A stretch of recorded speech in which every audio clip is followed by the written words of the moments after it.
ఓం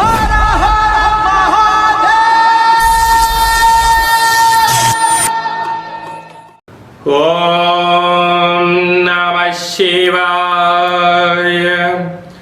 ఓం నమో నారాయణాయ. ఓం స్వర్ణాకర్షణ కాల భైరవాయ నమో నమః. హరి ఓం. మా ఛానల్కి స్వాగతం. చూస్తున్న వీక్షకులకు, ప్రేక్షకులకు, ప్రియ కాల భైరవ భగవద్బంధులకి స్వాగతం పలుకుతూ మమ్మల్ని ఎంతగానో ఆదరిస్తూ ఉండబడినటువంటి ప్రియ సోదర సోదరీమణులకు, జ్యోతిష్య అభిమానులకు, సనాతన ధర్మ సంరక్షకులు అందరికీ కూడా ఆషాఢమాస అమావాస్య సందర్భంగా, అమావాస్య అనగానే అష్ట కష్టములను తొలగించుకొని అష్ట ఐశ్వర్యాలను, అమృతతుల్యమైన జీవితాన్ని ఎలా స్వాగతం పలకాలో మనం చేసుకునేటువంటి మాసమే మనకు ఆషాఢమాస అమావాస్య సందర్భంగా ఎలాంటి విధి విధానం పాటించడం వల్ల అఖండ ఐశ్వర్యం కలుగుతుందో సంపూర్ణంగా తెలుసుకుందాం. 1వ తారీఖు 8వ నెల 2026 నుండి 15/8/2026 వరకు పుట్టినటువంటి వారందరికీ కూడా జన్మదిన శుభాకాంక్షలు. గతంలో వివాహం చేసుకున్న వారికి వివాహ వార్షికోత్సవ శుభాకాంక్షలు. ద్వాదశ రాశుల్లోని గ్రహ గమనాలు వీక్షింపచేద్దాం. విశేషంగా మనకు ఏడాది తర్వాత కుజ భగవానుడు మిథున రాశిలో సంచారము, అక్కడే బుధుడు స్వక్షత్రకారకుడు.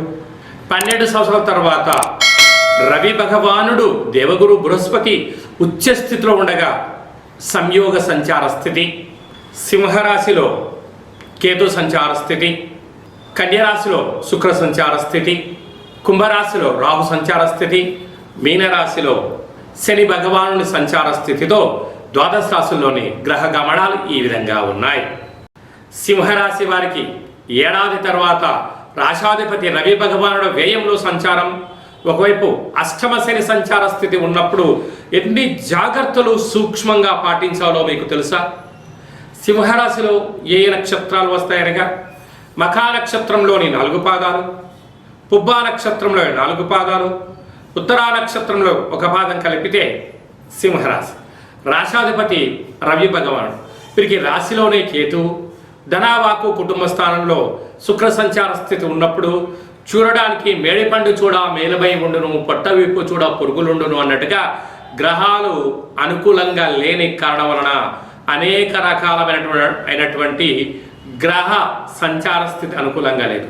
కనుక మీ జన్మ నక్షత్రం రోజున, అలాగనే అష్టమి తిథి ఎందున, అమావాస్య తిథి ఎందున మౌనం, ధ్యానం, ఏకాగ్రత, దేవతా దర్శనము, దానము, ధర్మము, దిష్టి తీయించుకోవడం వలన సకల దోషాలు తొలగిపోతాయని చెప్పి గమనించాలి.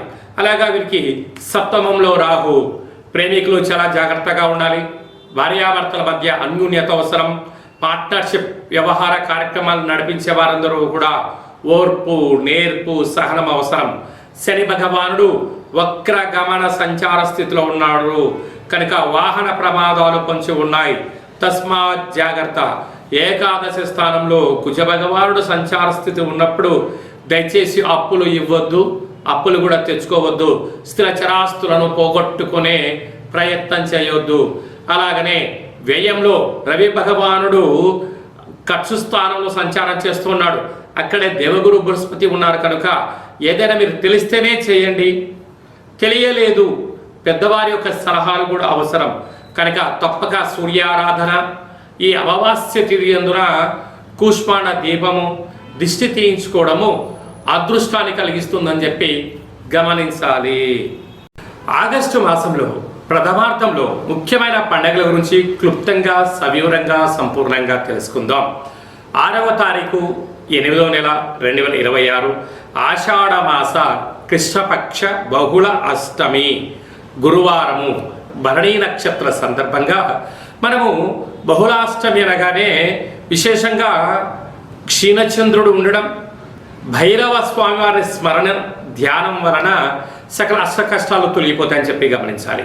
కనుక కాలాష్టమితో సమానమైన అష్టమి కనుక ఇంట్లో ఒక కూష్మాండ దీపాన్ని వెలిగించడం, ఇంటికి దిష్టి తీసి పలగొట్టడం వలన సకల అష్ట కష్టాలు తొలగిపోతాయని చెప్పి గమనించాలి.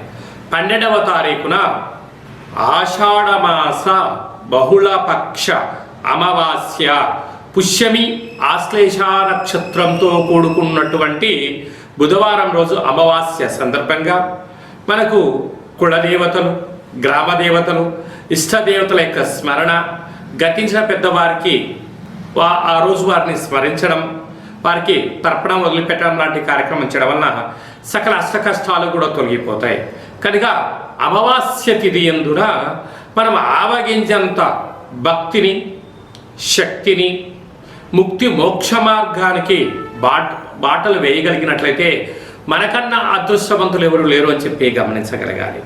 ఆషాఢమాసం అనగానే మనకు ఈ భూమండలం అంతను కూడా వర్షాకాలంలో జరుగుతూ ఉండబడిన కాలం కనుక ఇంటిని మనం ప్రతిరోజు శుద్ధి పెట్టుకునేటువంటి కాల సమయంలో పసుపేసి అందులో ఉప్పేసి క్లీన్ చేసుకోవడం, ఇంటి సింహద్వారాలకు పసుపుతో అలంకరించడం, అలాగే ముగ్గు పెట్టడం వలన గ్రామంలో ఉండబడినటువంటి అంటే బయట సంచరించే క్రిమి కీటకాలు మన గృహంలోకి రావు అని చెప్పి కూడా గమనించాలి. అలాగనే ఇంటిలో కులదేవతల, గ్రామదేవతల, ఇష్టదేవతల స్మరణ, కూష్మాండ దీపము ఇంటి యజమానికి నరదృష్టికి దిష్టి తీసి బయట వేయడం వలన సకల గ్రహదోషాలు తొలగి ఐశ్వర్యం కలుగుతుందని చెప్పి గమనించాలి. ఇలా కుదరలేనటువంటి వారు ఈ కింది నెంబర్ సంప్రదించినట్లయితే ఆ అమావాస్య తిథి యందు ఎలాంటి విధి విధానాలు పాటించాలో సవివరంగా సంపూర్ణంగా తెలియచేయడం జరుగుతుంది. అలాగనే మీ వ్యక్తిగత జాతకం తెలుసుకోవాలనుకుంటున్నారా? మీ యొక్క పేరు, పుట్టినటువంటి తేదీ, నెల, పుట్టినటువంటి సంవత్సరం, సమయాన్ని రాసి వాట్సాప్ ద్వారా పంపించగలిగినట్లయితే 100 సంవత్సరాల జాతకాన్ని వ్రాసి మీరు పుట్టినప్పుడు గ్రహ గమనాలు ఎలా ఉన్నాయి, ప్రస్తుతం ఎలా ఉంటున్నాయి, భవిష్యత్తులో ఎలా ఉండబోతున్నాయో 100 సంవత్సరాల జాతకాన్ని సవివరంగా సంపూర్ణంగా వ్రాసి మీకు వివరిస్తూ అష్ట కష్టాల నుంచి ఎలా బయటపడాలి, అష్ట ఐశ్వర్యాలకు స్వాగతం ఎలా పలకాలో తెలియజేయడం జరుగుతుంది.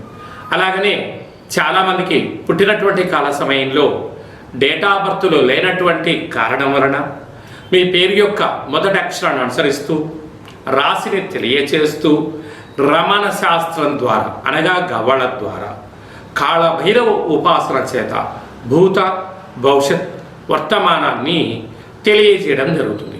ఈ కింది నెంబర్ని సంప్రదించి అపాయింట్మెంట్ తీసుకొని సంప్రదించగలరు. అందరికీ ఆషాఢ మాసంలో అమ్మవారి యొక్క కృప కటాక్ష వీక్షణలు, అందరికీ మంచి ఆయురారోగ్యాలను, విద్యార్థులకు విద్య, ఉద్యోగస్తులకు ప్రమోషను, వ్యాపారస్తులకు వ్యాపార ఆకర్షణ, రాజకీయవేత్తలకు మంచి అవకాశాలు కలిగించాలని మనసారా కోరుకుంటూ ఆశీర్వచనం. ఓం శతమానం భవతి శతాయ పురుష సతేంద్రియ ఆయుష్యేవేంద్రియే ప్రతిష్టతి ధనం ధాన్యం బహుపుత్రలాభం శత సంవత్సరం దీర్ఘమాయు సర్వే జనా సుఖినో భవంతు లోకా సమస్తా సుఖినో భవంతు సర్వం కాళభైరవ దేవతార్పణమస్తు. హరి ఓం. ఈ వీడియో మీకు నచ్చినట్టయితే లైక్ చేయండి, షేర్ చేయండి, మా ఛానల్ సబ్స్క్రైబ్ చేసుకోండి. ఆధ్యాత్మిక భక్తి సమాచారాన్ని భగవద్బంధులకు, మిత్రులకు, స్నేహితులకు చేరవేసి హిందూ ధర్మాన్ని కాపాడండి.